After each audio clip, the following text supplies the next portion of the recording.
Now, let's get into what the big story of the weekends, because the big story of the weekends, oh my, that was WrestleMania. Look at you, Bill Matz! Anthony Gargano, good morning, my friend. What's up, brother? I'm happy you're wearing the hoodie of my alma mater. So we're both kind of supporting today. Yeah, I like it. Oh, I love it. Well, my kids, they play football at the youth program. Oh, nice. Right. Excellent. So I always have to represent whatever the kids are doing. Outstanding. You know what I mean? Oh, yeah. You are meant for WrestleMania. In fact, the next time it comes through, I want you in the ring. I'm hoping. Hopefully it's But not. you got the look. So we had Danny Cage on the other day from Monster Factory, right? And it's a wrestling school. Yeah. And dude, we got to get you with Danny.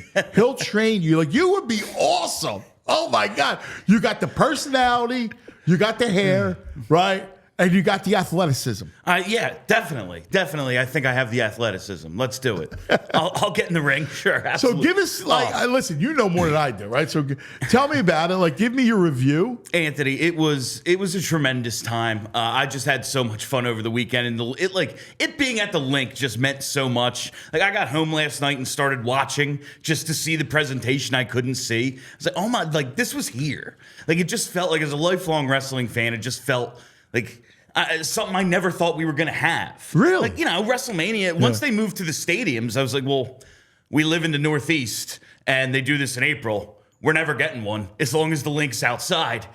Well, they decided, screw it, we're doing it. And it was absolutely perfect. But beginning to end, I would say just an awesome show. The way night 2 started just felt like WrestleMania. Stephanie McMahon comes out. Haven't seen her in a couple of years. And then there's a title switch. There's a bait and switch with the title switch. It was just that. It just felt so big. And like that felt like WrestleMania. And then in the main event, I was a little kid. Like, The Undertaker is choke slamming The Rock. This is what was going on when I was 9 years old. But it makes perfect sense. Like, yep, these guys are out there. It's like, that's what's beautiful about wrestling. It's everything whatever you want it to be, that's what it is. And that's what last night was, and Saturday as well. Oh, that's fantastic. This part of the Anthony Gargano Show brought to you by Rite Aid. Find all your favorite goods from the store nearest you.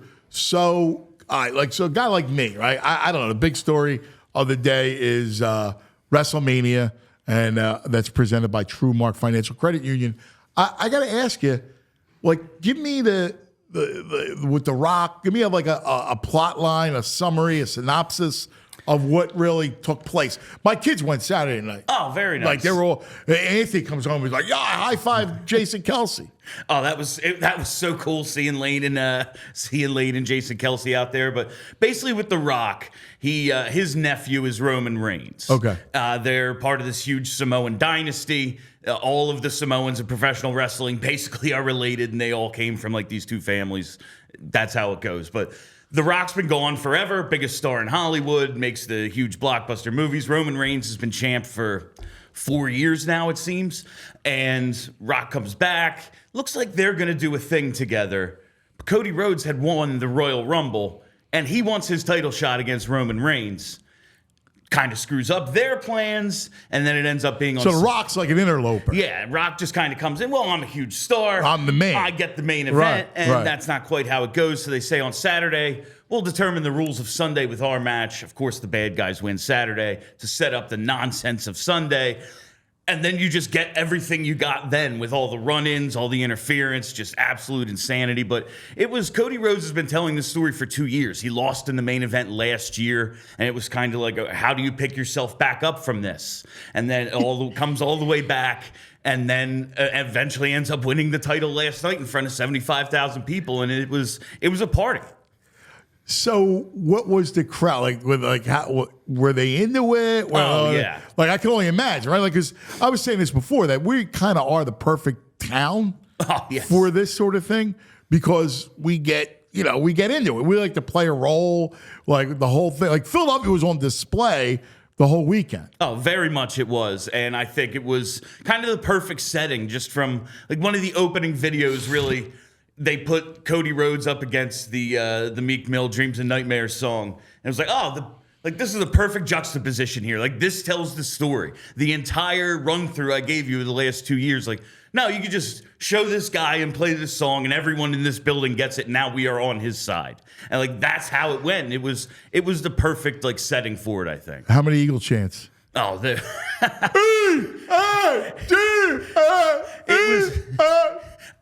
it was all 2 nights. It was mostly Eagles chants. In the line for bathrooms and line for beer, the entire time Eagles chants. That's fantastic. Oh, it was tremendous. So the boys went. They came home. They had a chair. Like they got the ringside chair. They had the chair. Came back. But Mosswell had his chair. He's like, "Look at this, Daddy. Look at this."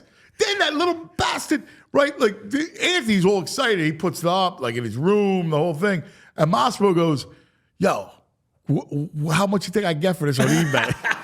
Quite a bit, Moss. I bet you can get quite a bit for it. See, that's always thinking, man. I'm like, yo, dude, man, come on, bro. Like, what is that sentiment? The older ones also has the sentimentality. The little one's like a hustle. We'll talk, Moss. We'll talk. All right. The other story besides WrestleMania, and I want to get to you, and we touched on it with JP. It's your beat. It's the Flyers, and I trust your judgment here. For me, it just looks like a team that wasn't expected to be here, right? A team that you go, all right, this is all gravy, this whole run. And so now they're crumbling at the end. And Friday night, clearly they outplayed Buffalo. And then Saturday was really a product, I thought, of losing Friday night.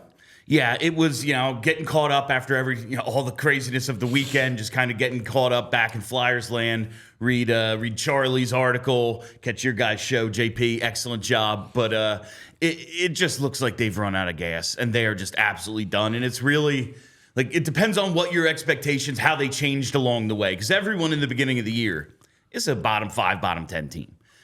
But as they hold a playoff spot from December, you eventually just have to expect they're going to finish this job here. And they just never seem to be able to get going after they lose Sean Walker. Some guys go down with injuries. The goaltending never really reaches the level it was in, say, prior to February.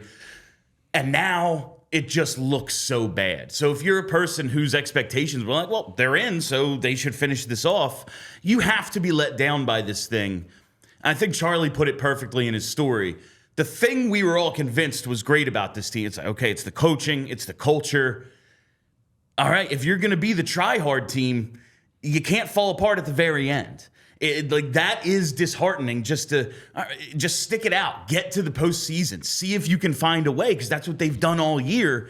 And to not be able to dig down just a little deeper and find something, it's what was this season really about? Because it looks like right now they're around 12th in the stand, like 12th from the bottom. Season, correct me if I'm wrong, and don't forget coming up the grind with the Big Brain about 9:45ish, and we'll talk hoops. Dick Girardi and Mike Kern back-to-back in a basketball daily news kind of hour coming up at straight up at 10. But correct me if I'm wrong. This was not supposed to be any expect. They're not that good, right? Like, we all were in on a Flyers process. Yeah. Like, get good, like, build it the right way. So, like, I can't come into it and go, like, there's just a level of, all right, like, I'm not freaking out because it's kind of what I expected. There is a lot of, well, what were they going to do? Right. Win the Stanley Cup this year? Right. When Keith Jones is telling me and Charlie Pert, like, we're not trying to win the Cup this year. Not going to happen, you know? But I will say a lot of people, and I was among them, thought, you mentioned a process. That means tearing it all down. They decided not to do that. They decided we're going to find out about guys. We're going to play meaningful games in the spring. If we get in, we get in. But we're going to play these meaningful games and get these guys this experience.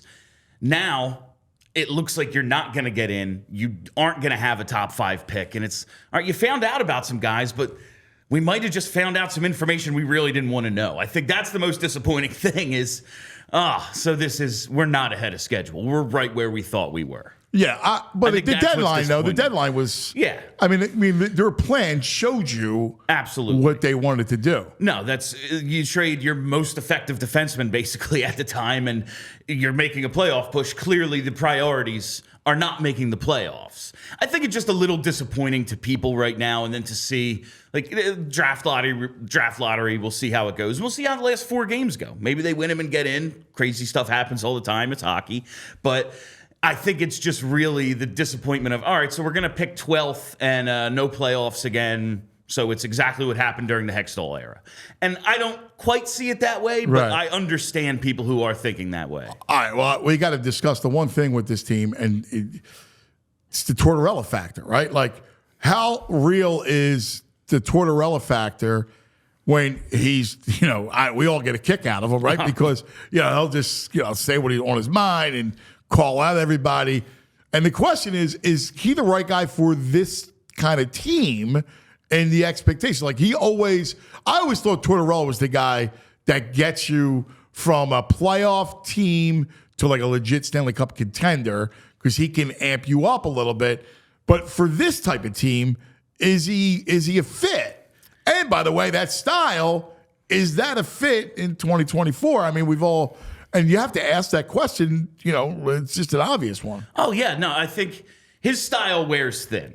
He's never going to last anywhere a long amount of time. And I've long thought, like when he was first hired and started talking about, I need to restore the Flyers to their level of respectability. Yeah, and I love that. Oh, yeah. The whole thing. I always kind of thought that meant I'm going to be here longer than just coaching. Like there's going to be something else to this, because you look at where the Flyers were and you go, it's going to take longer than you last as a head coach to get back to where the Flyers should be in terms of, standings in the league. But I do think he's a fit for this because he pushed these guys. Like, we found out, even if it's information we didn't want to know, like, oh, yeah, Travis Konechny, no goals in the last 5 games. That sucks. But, that really does suck. Like, didn't want to know that about him, but we did find it out. Like, yo, dude. Yeah, score, please. Yeah. But we found that out, and we wouldn't have known he's not going to come through in this situation if they weren't in it, and he did get them here. And you look at the team, like you said, it's not as if they have a ton of talent. They got here because of the coach pushing them to get here. Look at Friday night, right? Like, they control that game. They have nobody could score. They had no legitimate, I'm twinkling the twine type of thing. No, there's no one who just, okay, this is my shift. Right. I'm not leaving the ice till we have one. I know I'm not talking about McKinnon or McDavid or anybody like that. I'm talking, they don't have that next level guy that is a legitimate scorer. When your best player is Travis Konechny, you're missing 3 guys. Right. Like that's just and there's no knock on him. He's a really good player, but you need a couple guys better than him if you're really going to have a chance. You're missing the top line is what you're missing. You're a team with a second and third line and no first. That's what they are. Yeah. All right. Well, I think that's kind of what it is. Now, we'll see. They're not out of it. It's not over. Right? You have a big week. You got Montreal coming in tomorrow night. So you're continuing this little stretch against teams you should be able to beat. You have Montreal. We saw how that went last week. And then they have 3 tough ones, and it ends with the Washington Capitals, who they've been battling with. That could be for the game, man. That could be. That game could be for the playoffs. It could be 2010 all over again, winning in, but they're going to have to win leading up to it. Yeah. Wow, we're still paying for 2010. You know that? Oh yeah, that 3-0. Yeah. That doesn't just happen. That was one of the great series in the history of Philadelphia sports. What are you doing for the eclipse? For the eclipse, you have an eclipse party? I've been at wrestling shows nonstop since Thursday afternoon. I might be taking a nap up until around 3 o'clock when PHLY Flyers is live right here on the YouTube page. So you were at events every day? Yeah. So Thursday, what was Thursday? There's been I'm a real big wrestling nerd, and I go to a lot of the independent shows and more like underground stuff. That's awesome. Thursday, Friday, Saturday leading up to WrestleMania, I was at The Collective, which is Game Changer Wrestling. They hosted like 12 shows down at Penn's Landing Caterers. And I was there for hours. I haven't seen my wife in days. I really hope my door still unlocks. That's what I've been doing since the show ended on Thursday. Are you gonna be? So there's this was where on Friday night, this was a whole match of like up and comers, or it's people who haven't signed a big contract yet, guys maybe past their prime, guys maybe just out of something like the Monster Factory, just out of wrestling school trying to make their name, and it's just cool. It's do you want in on the Monster Factory? We might have to talk about that because we could do a whole bit with you. Now, here's what I'm thinking, right? Danny Cage like we have a diary, yeah. And, listen, he has an Apple TV series. I see, yes. Yeah. So we'll get you on the Apple. I know that, in fact, it all started that the showrunner for the show is a guy named Jeremiah Zagar, who is the director of the movie Hustle, who is a buddy of mine with Adam Sandler, and who's from South Street. Oh, okay. Yeah, we lived around the corner from each other forever. Great. Yeah, but Jeremiah is the showrunner behind Monster Factory. So we'll take you inside the curtain. We'll get Billy to be on it, and you would be great at it. Not for nothing, VG. He's not a natural. I mean, he's got everything: the hair, the charisma. You got it all. That means a lot, Ant. All right, Absolutely. We're going to do that. We'll figure this out. All right, I like it. Good job. Enjoy. Get some rest. Bill Matz.